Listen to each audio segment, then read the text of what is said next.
जय हिंद बच्चों, आज हम क्लास 12वीं विषय रसायन शास्त्र का दूसरा पार्ट पढ़ाने जा रहे हैं। इस अध्याय का नाम है aldehyde, ketone and carboxylic acid. पहले पार्ट में हमने एल्डिहाइड और कीटोन पढ़ाया था, उसका कुछ पार्ट जो रह गया है वो हम इसमें पूरा करेंगे और कार्बोक्सिलिक एसिड को पढ़ाएंगे। प्रश्न उठता है कि एल्डिहाइड और कीटोन्स को हम कैसे पहचानेंगे। तो एल्डिहाइड कीटोन्स में जब हम सिर्फ रिएजेंट डालते हैं और SO2 डालेंगे, अगर आपका कार्बनिक यौगिक एल्डिहाइड है तो सिर्फ अभिकर्मक डालने पर इसका कलर पिंक हो जाएगा, गुलाबी रंग का हो जाता है। अगर कीटोन लिया है आपने तो सिर्फ रिएजेंट डालते हैं तो उसमें कोई भी चेंज नहीं होता। इस तरह से हम एल्डिहाइड और कीटोन को सिर्फ रिएजेंट से अलग कर सकते हैं। अब कुछ ऐसी अभिक्रियाएं हैं जो अल्फा हाइड्रोजन युक्त कार्बन वाली अभिक्रियाएं जो एल्डिहाइड देते हैं, उन पर विचार करते हैं। फर्स्ट है एल्डोल कंडेंसेशन या एल्डोल संघनन। क्या है? जैसे कि नाम है इसका संघनन। संघनन का मतलब होता है कोई भी दो या दो से अधिक अणु आपस में जुड़कर एक नया अणु बनाते हैं, उसे हम संघनन कहते हैं। क्योंकि इसका नाम एल्डोल संघनन है, इसका मतलब है एल्डिहाइड के दो अणु क्षार की उपस्थिति में जब क्रिया करते हैं तो एक नया यौगिक बनाते हैं। उस नए यौगिक में एल्डिहाइड एवं अल्कोहल दोनों के गुण उपस्थित होते हैं, इसीलिए इसे एल्डोल संघनन कहते हैं। तो एल्डोल संघनन की हम अभिक्रिया देखते हैं। इसमें अल्फा हाइड्रोजन युक्त कार्बन होना चाहिए। तो ये एल्डिहाइड के दो अणु, दोनों में अल्फा हाइड्रोजन है, जब आपस में मिलते हैं किसकी उपस्थिति में? क्षार की उपस्थिति में। तो यहाँ देखिए ये हाइड्रोजन इस ऑक्सीजन से अटैच हो जाएगा तो क्या हो गया? OH मतलब अल्कोहल, और यहाँ क्या है? CHO मतलब एल्डिहाइड। नेक्स्ट है कैनिज़ारो अभिक्रिया। कैनिज़ारो अभिक्रिया में फॉर्मेल्डिहाइड के दो अणु क्षार की उपस्थिति में क्रिया करते हैं तो एक अणु ऑक्सीकृत होता है और एक अपचयित होता है, इसलिए इसको ऑक्सीकरण अपचयन अभिक्रिया कहते हैं। तो यहाँ मिथाइल अल्कोहल और सोडियम फॉर्मेट प्राप्त होता है। ठीक है, तो यहाँ फॉर्मेल्डिहाइड के दो अणु लिए और क्या मिला? क्षार की उपस्थिति में जब हम रिएक्शन कराते हैं तो मेथेनॉल और सोडियम फॉर्मेट प्राप्त होता है। तो कैनिज़ारो अभिक्रिया भी बहुत ही इम्पोर्टेंट। ठीक है, सेम अगर ये तो आपने क्या ले लिया था? फॉर्मेल्डिहाइड। अगर आप बेंजील्डिहाइड लेंगे, फॉर्मेल्डिहाइड लिया और यहाँ क्या लिया आपने? बेंजील्डिहाइड, तो सेम यहाँ भी वही प्रोसेस होगा। बेंजील्डिहाइड के जब दो अणु हम क्षार की उपस्थिति में क्रिया कराते हैं तो बेंजिल अल्कोहल और सोडियम फॉर्मेट प्राप्त होता है। तो यहाँ एक ऑक्सीकृत और एक अपचयित हो रहा है। तो ये हो गई आपकी कैनिज़ारो अभिक्रिया। नेक्स्ट आता है ऑक्सीडेशन, ऑक्सीकरण। एल्डिहाइड का जब हम ऑक्सीकरण करते हैं तो हमेशा हमें अम्ल प्राप्त होता है। ऑक्सीडाइजिंग में मैंने यहाँ दो लिए, टॉलेंस अभिकर्मक और फेलिंग सॉल्यूशन। टॉलेंस अभिकर्मक क्या होता है? अमोनिकल सिल्वर नाइट्रेट को टॉलेंस अभिकर्मक कहते हैं। टॉलेंस अभिकर्मक सफ़ेद कलर का होता है। जब इसमें हम फॉर्मेल्डिहाइड में डालते हैं टॉलेंस अभिकर्मक को तो यह ऑक्सीकृत हो जाता है और एसिड बनाता है, और सिल्वर का सफ़ेद PPT हमें प्राप्त होता है जिसे हम छानकर अलग कर सकते हैं। सेम यहाँ पे जब फेलिंग सॉल्यूशन लेंगे तो यहाँ क्यूप्रिक ऑक्साइड से क्रिया कराते हैं RCHO प्लस Cu2O।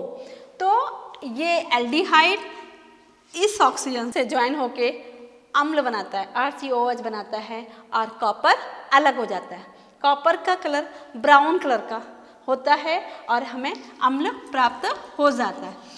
इस तरह से हम जो भी एल्डिहाइड लेंगे, अगर हम फॉर्मेल्डिहाइड लेंगे तो फॉर्मिक एसिड प्राप्त होगा, एसिटेल्डिहाइड लेंगे तो एसिटिक एसिड प्राप्त होता है। इस R की वैल्यू अगर आप CH3 पुट करते हो तो CH3CHO प्लस Cu2O ये ऑक्सीकृत होकर एसिटिक एसिड CH3COOH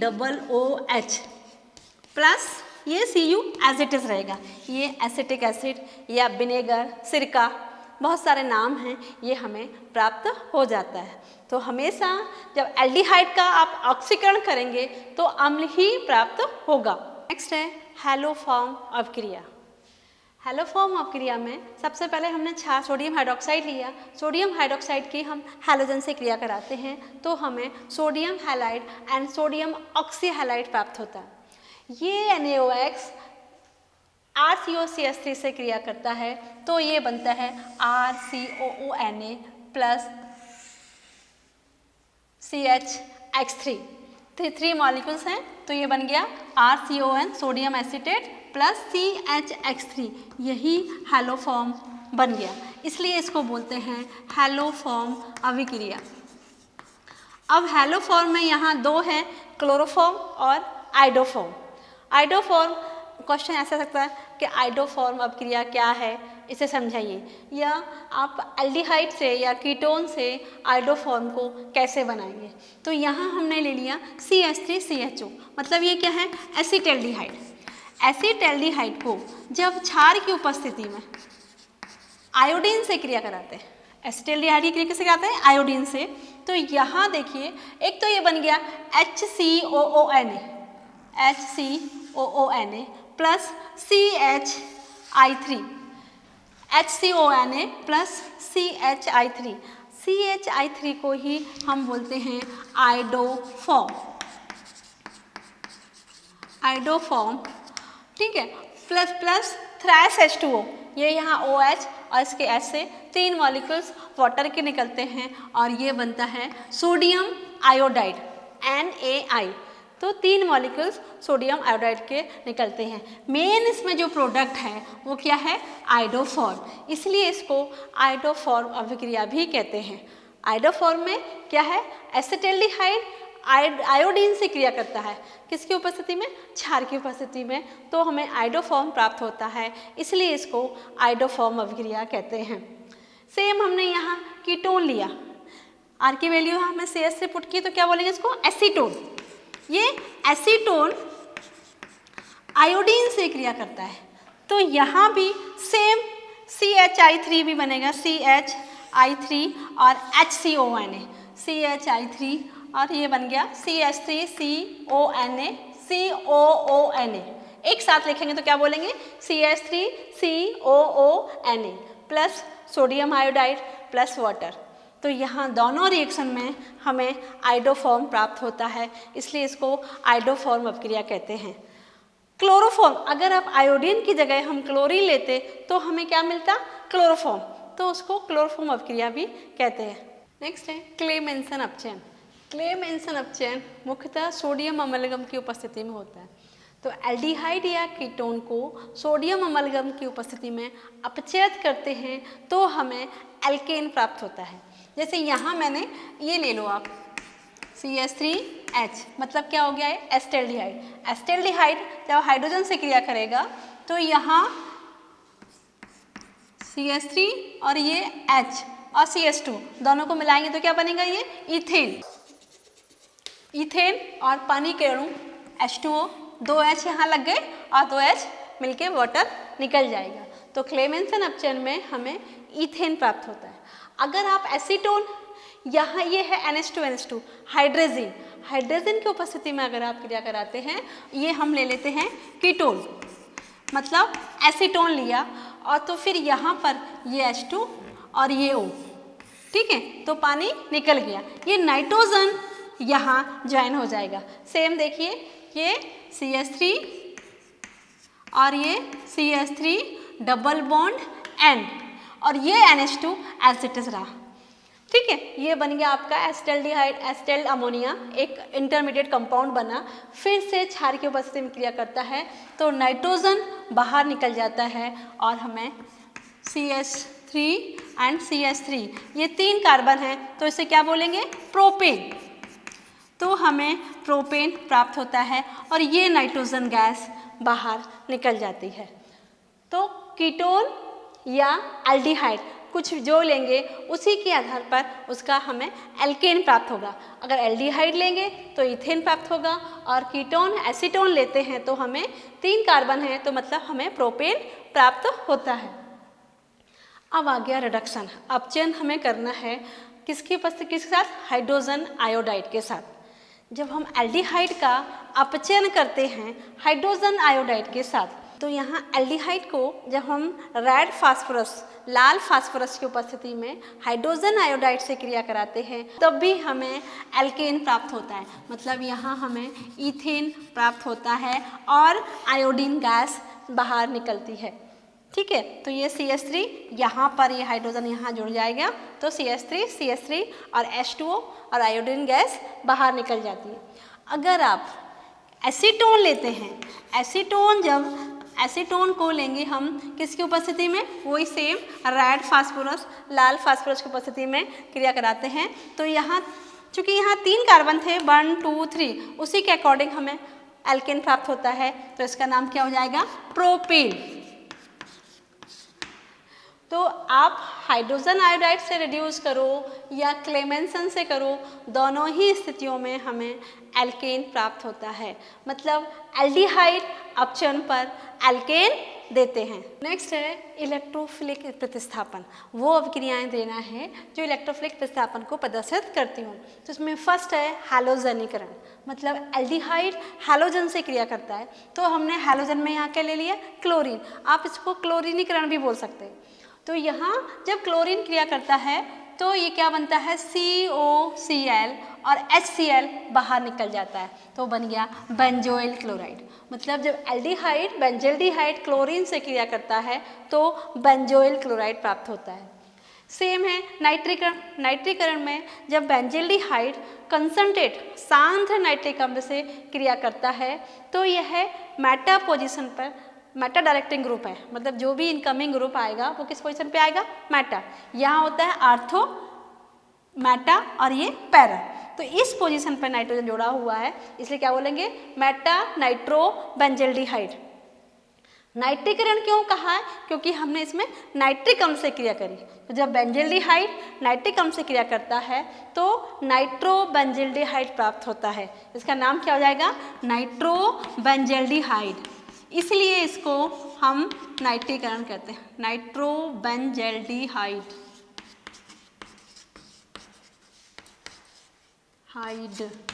ठीक है, ऐसे ही सल्फोनीकरण। सल्फोनीकरण में हमें सल्फ्यूरिक अम्ल से क्रिया कराना है।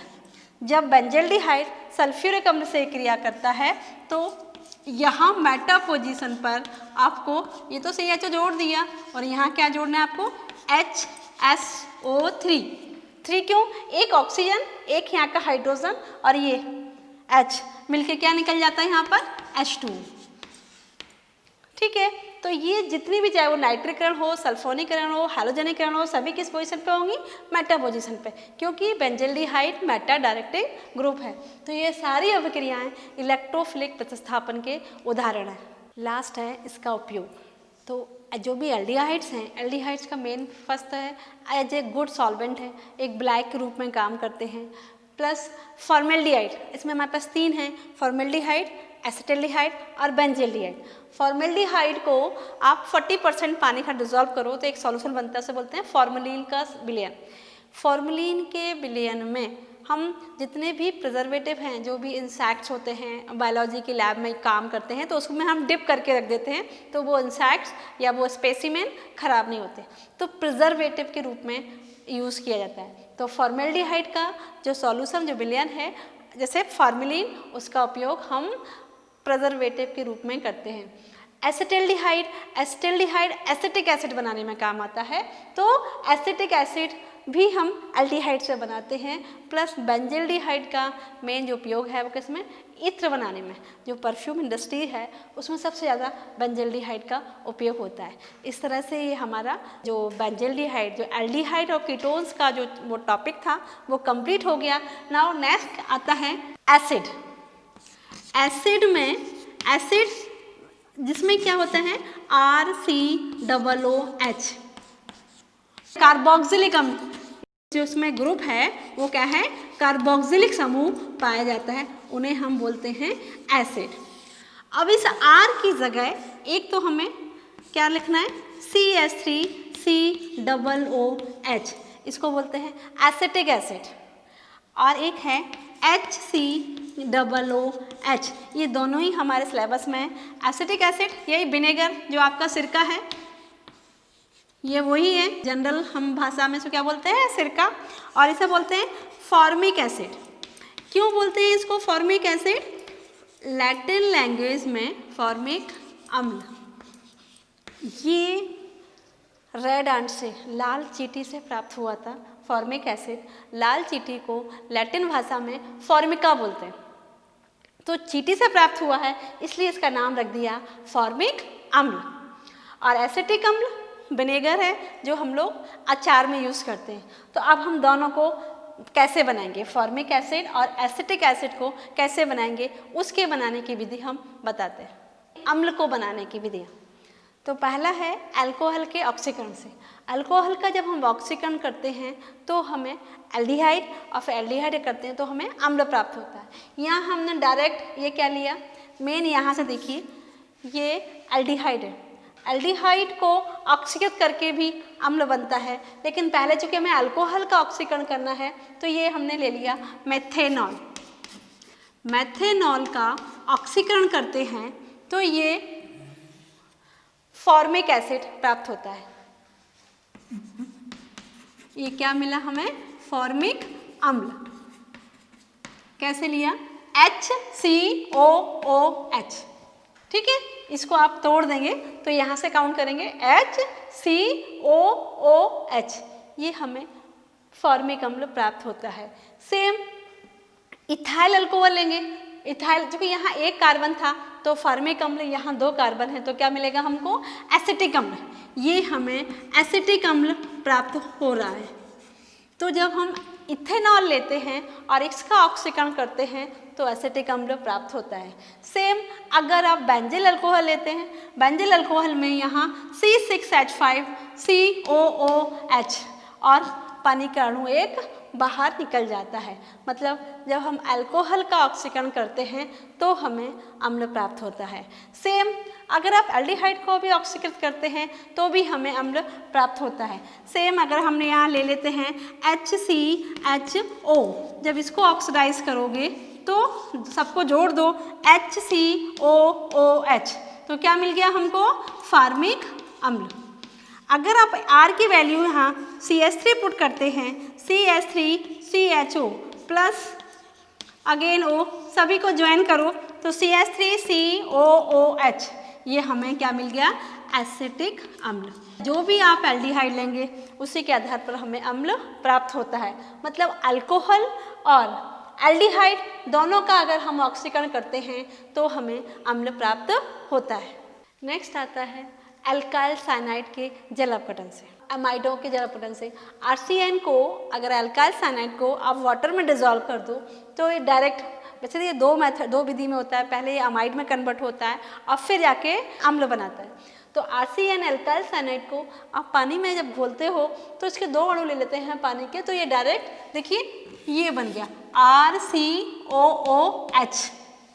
हाइड्रोजन 4 हैं तो एक H यहाँ हुआ, क्या बचा, एक N और 3, तो ये बन गया हमारा अमोनिया, है ना। अमोनिया गैस है जो बाहर निकल जाएगी और ये हमें अम्ल प्राप्त होता है। तो अल्काइल साइनाइडों के जल अपघटन से भी अम्ल प्राप्त हो जाता है। एस्टर के जल अपघटन से, एस्टर, ये हमने एस्टर लिया, एस्टर को जब हम डिजोल्व करते हैं तो हमें तब भी एस्टर किससे बनता है, अल्कोहल और अम्ल से। सेम जब हम एस्टर को पानी में डिजोल्व करेंगे तो ये हमें मिल गया बेंजोइक एसिड, इसका नाम क्या हो जाएगा, बेंजोइक अम्ल। और C2H5 और यहाँ पे इसका मिल जाएगा OH, तो इथाइल अल्कोहल बाहर निकल जाएगा और COOH, ये बेंजोइक एसिड। एस्टर से भी हम अम्ल प्राप्त कर सकते हैं। तो ये सारी विधियाँ थी अम्ल को बनाने की। अभी आता है अम्लों के भौतिक गुण। तो अम्ल द्रव फॉर्म में मिलते हैं और इसके जो भी लोअर मेंबर हैं वो लिक्विड फॉर्म में है, और जैसे जैसे बढ़ते जाते हैं इनकी जो तरलशीलता है वो घटती जाती है। ये हाइड्रोजन के साथ ये पानी में घुलनशील हैं क्योंकि ये हाइड्रोजन बॉन्ड बना लेते हैं। ये पानी के साथ हाइड्रोजन बॉन्ड बना लेते हैं, इसलिए आसानी से पानी में घुल जाते हैं। और यही है इनका क्वथनांक गलनांक इनकी जो फैमिली के अदर जो हायर मेंबर हैं उनसे अधिक होता है, क्योंकि इनका जो मॉलिक्यूल्स है ये क्या है RCOOH। जब हम इसको पानी में डिजोल्व करते हैं H2O, तो ये है आपका पॉजिटिव एंड और ये है नेगेटिव एंड। ये हाइड्रोजन बंध बना लेता है। इस तरह से बहुत सारे अणु आपस में जुड़ जाते हैं, तो इन्हें तोड़ने के लिए हमें अधिक ऊर्जा देनी पड़ती है, इसलिए इनका क्वथनांक गलनांक इनकी फैमिली में जो भी अदर मेंबर हैं उनसे अधिक होता है। तो ये जो मेन जो क्वालिटी है वो किसके कारण होती है, हाइड्रोजन बंध के कारण। अम्ल का जो क्वथनांक है वो जो सम कार्बन होते हैं, सम मतलब जो इवन नंबर में पाए जाते हैं, जैसे 2, 4, 6, उनमें जो भी कार्बन होते हैं उनका क्वथनांक या मेल्टिंग पॉइंट अधिक होता है बजाय उनके जो ऑड नंबर में होते हैं। सम नंबर में होते हैं, इवन नंबर में जो भी कार्बन है उनका क्वथनांक गलनांक कुछ होता है, क्योंकि उनकी जो सिमेट्री है वो जो उनकी ज्यामिति है वो मोर सिमेट्रिकल होते हैं, तो उन्हें तोड़ने के लिए हमें अधिक ऊर्जा देनी पड़ती है। इसीलिए जितने भी कार्बन सम संख्या में प्राप्त होंगे उनका क्वथनांक गलनांक उच्च होता है, और जो विषम संख्या में जो कार्बन प्राप्त होते हैं उनका क्वथनांक गलनांक कम होता है। तो ये जो भी एसिड हैं, अगर एसिड में कार्बन की संख्या सम है तो उनका क्वथनांक गलनांक जो मेल्टिंग पॉइंट है वो अधिक होता है। नेक्स्ट है अमोनिया से क्रिया। जब अम्ल अमोनिया से क्रिया करता है तो पहले सबको ज्वाइन कर दो, RCOO, इस H को इसमें जोड़ दोगे तो कितना जाएगा NH4, RCOO NH4 मतलब अमोनियम एसीटेट। जब इसको हम गर्म करते हैं तो इसमें से एक पानी का अणु बाहर निकल जाता है, तो क्या बनता है ये एमाइड, RCONH2 प्लस वाटर। तो अम्ल से अमाइड भी मिल रहा है, अम्ल से एसिटामाइड अमोनियम एसीटेट भी प्राप्त हो रहा है। सेम डिकार्बोक्सिलेशन, इसका मतलब होता है CO2 का बाहर निकलना। जब सोडियम एसीटेट को हम सोडा लाइम के साथ गर्म करते हैं तो ये RH, तो क्या बनता है एल्केन प्राप्त होता है।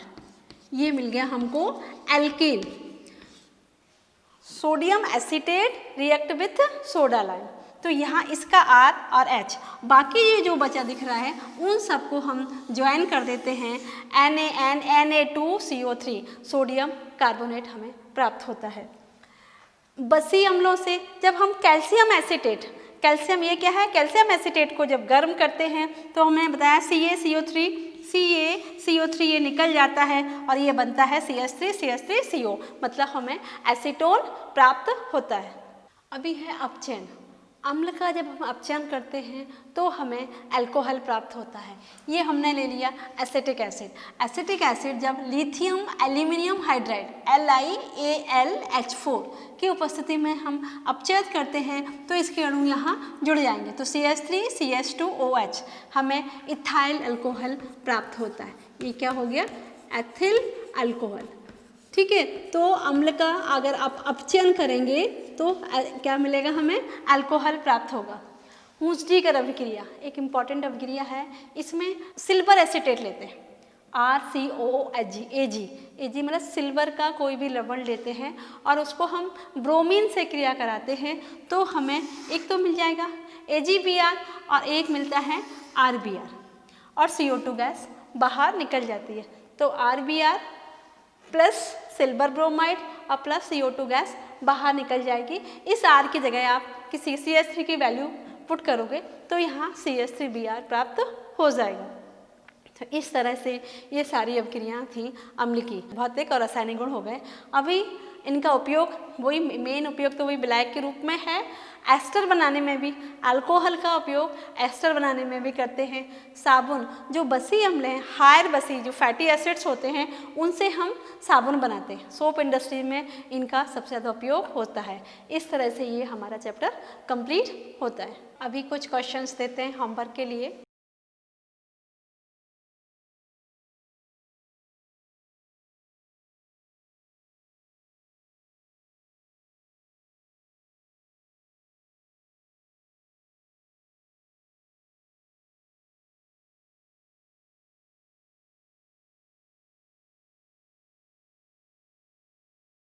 इन सारी अपक्रियाओं को आप घर में एक बार सभी पूरा कंप्लीट लिखें और इनको रिवाइज करें। यही आपका होमवर्क है। आशा है कि अब आपको समझ में सारा लेसन कंप्लीट आ गया होगा।